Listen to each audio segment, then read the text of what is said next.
네, 안녕하세요. 경제학의 핵심을 알기 쉽게 풀어드리는 시간입니다.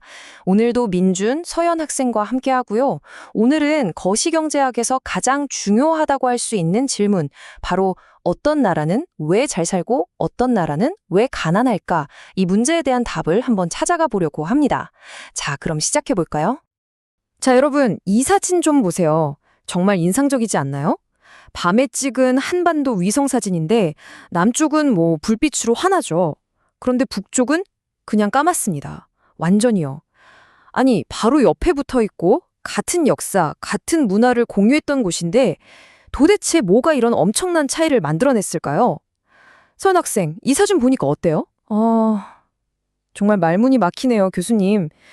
뭔가 아주 근본적인 게 다르다는 건 알겠는데 그게 뭔지는 딱 꼬집어 말하기가 어렵네요. 그렇죠. 바로 그거예요. 그 아주 근본적인 무언가. 오늘 우리가 이야기할 주제가 바로 이겁니다.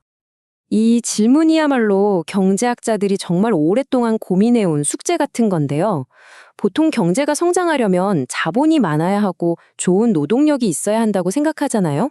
근데 그것만 가지고는 지금 우리가 보는 나라들 간의 소득 격차를 다 설명할 수가 없어요.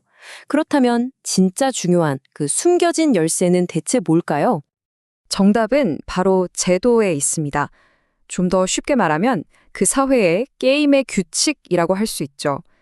경제활동이라는 게임이 어떤 규칙 아래에서 돌아가느냐가 장기적인 성장을 결정한다는 겁니다. 좋은 규칙이 있어야 선수들이 신나게 뛰는 운동장처럼요. 그럼 그 수많은 게임의 규칙 중에 뭐가 제일 중요할까요? 바로 재산권 보호입니다. 한번 상상해 보세요. 내가 진짜 열심히 일해서 뭔가 새로운 걸 만들거나 사업을 일궜는데 하루아침에 누군가 그걸 그냥 뺏어간다고 해봐요. 그러면 누가 투자를 하고 누가 혁신을 하려고 하겠어요? 아무도 안 하겠죠. 내 노력의 대가를 안전하게 지킬 수 있다는 믿음, 이게 바로 모든 경제 발전의 진짜 출발점인 겁니다. 자, 이론은 참 그럴듯해요. 근데 정말 그럴까요? 경제학은 결국 데이터로 말해야 하잖아요. 만약 이 이론이 진짜 맞다면 데이터에서는 어떤 모습이 나타나야 할까요? 민준 학생? 아마도 재산권 보호가 잘 되는 나라일수록 1인당 소득, 그러니까 GDP도 높게 나오지 않을까요? 정확해요. 바로 그겁니다. 그럼 진짜 그런지 데이터를 한번 같이 보시죠. 이 그래프 한번 보세요. 가로축이 재산권 보호 수준이고 세로축이 1인당 소득이에요. 점들이 어디를 향하고 있죠? 전부 오른쪽 위를 향해서 예쁘게 줄을 서고 있잖아요. 이게 뭘 의미하냐면 재산권 보호가 강할수록, 즉 오른쪽으로 갈수록 소득 수준도 높아진다, 위로 올라간다는 거죠. 아주 강력한 플러스 관계가 눈에 확 들어오죠. 교수님, 근데 질문이 하나 있는데요. 이게 재산권 보호를 잘해서 나라가 부자가 된 건지 아니면 원래 부자 나라니까 재산권 보호 같은 제도에 신경 쓸 여유가 생긴 건지 닭이 먼저냐 달걀이 먼저냐 같아서요. 원인이라고 딱 말할 수 있을까요? 와, 민준 학생, 정말 좋은 질문이에요. 핵심을 정확히 짚었네요. 경제학에서 맨날 나오는 얘기죠. 상관관계가 인과관계는 아니다. 그냥 관련이 있어 보이는 거지 뭐가 원인이고 결과인지는 모른다는 거. 그래서 경제학자들이 이걸 증명하려고 아주 기가 막힌 자연실험 케이스를 찾아냈습니다. 그 완벽한 자연실험 사례가 바로 우리가 맨 처음에 봤던 한반도입니다. 생각해보세요. 1945년 이전까지 남과 북은 언어, 문화, 역사 모든 걸 공유했잖아요. 그런데 분단 이후에 완전히 다른 게임의 규칙을 적용하기 시작했죠. 이건 마치 다른 조건은 전부 똑같이 통제하고 제도라는 변수 하나만 딱 바꿔서 그 결과를 지켜보는 것과 같은 정말 완벽한 실험 환경이 만들어진 거예요. 한국전쟁이 끝나고 두 체제는 완전히 다른 길을 갔습니다.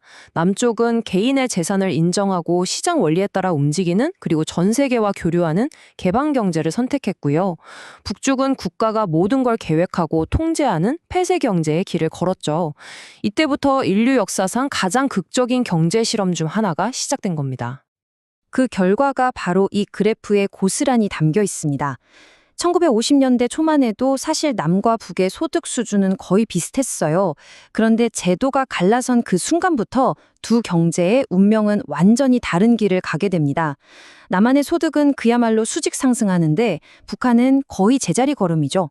이보다 더 명확하게 제도의 힘을 보여주는 증거가 또 있을까요?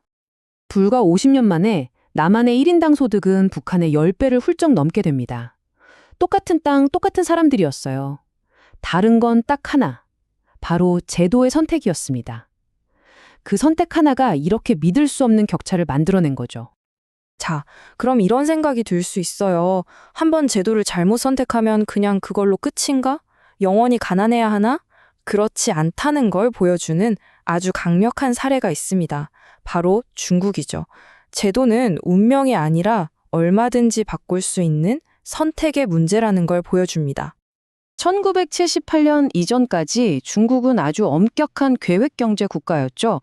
그런데 변화가 어디서 시작됐냐면 바로 농업에서 시작됐습니다. 1978년에 농민들한테 국가에 바칠 양만 채우면 나머지는 당신들이 알아서 팔아도 좋다고 허락해 준 거예요. 이 작은 재산권의 인정, 이게 도화선이 돼서 그 이후 중국 경제는 우리가 알다시피 그야말로 폭발적인 성장을 시작합니다. 서연님, 교수님, 그렇다면 중국 사례는 결국 좋은 제도를 도입하고 조금씩 개선해 나가면 그동안 억눌려 있던 경제적 잠재력이 한꺼번에 터져 나올 수 있다는 걸 보여주는 거네요. 맞아요, 서연 학생. 바로 그겁니다. 제도는 한번 정해지면 영원한 게 아니에요. 어떻게 더 나은 방향으로 바꾸고 발전시켜 나가느냐에 따라서 한 나라의 미래가 완전히 달라질 수 있다는 아주 강력한 증거죠. 자, 그럼 오늘 우리가 나눈 이야기의 핵심만 딱딱 짚어서 정리해 보겠습니다. 정리를 해보면 이렇습니다. 첫째, 한 나라가 계속 성장하려면 결국 기술 진보가 있어야 합니다. 그런데 둘째, 기술은 그냥 하늘에서 뚝 떨어지는 게 아니죠. 혁신을 응원하고 R&D를 장려하는 환경이 필요해요. 셋째, 바로 그 환경을 만드는 가장 근본적인 토대가 바로 좋은 제도라는 겁니다. 그리고 마지막으로 그 좋은 제도의 심장에는 내 노력을 보호받을 수 있다는 믿음, 즉 재산권 보호가 있다는 거죠. 자, 그럼 이 모든 이야기를 딱 한 문장으로 꿰뚫는 핵심 메시지는 과연 뭘까요? 바로 이겁니다. 좋은 제도는 경제가 성장할 수 있는 비옥한 토양이 되어주지만 나쁜 제도는 성장의 싹을 아예 잘라버립니다. 한 나라의 장기적인 번영, 그 뿌리에는 결국 좋은 제도가 있다는 사실, 이게 오늘 이야기의 결론입니다. 오늘 우리는 무엇이 경제 성장을 만드는지에 대한 답을 찾아봤습니다. 바로 제도였죠. 하지만 어쩌면 더 중요한 질문이 남아 있습니다. 그렇다면 도대체 어떻게 해야 좋은 제도를 만들고 또 지켜나갈 수 있을까 하는 질문이죠. 이 질문에 대한 고민을 여러분께 남겨드리면서 오늘 설명은 여기서 마치겠습니다. 함께해준 민준, 서연 학생 고마워요. 들어주셔서 감사합니다.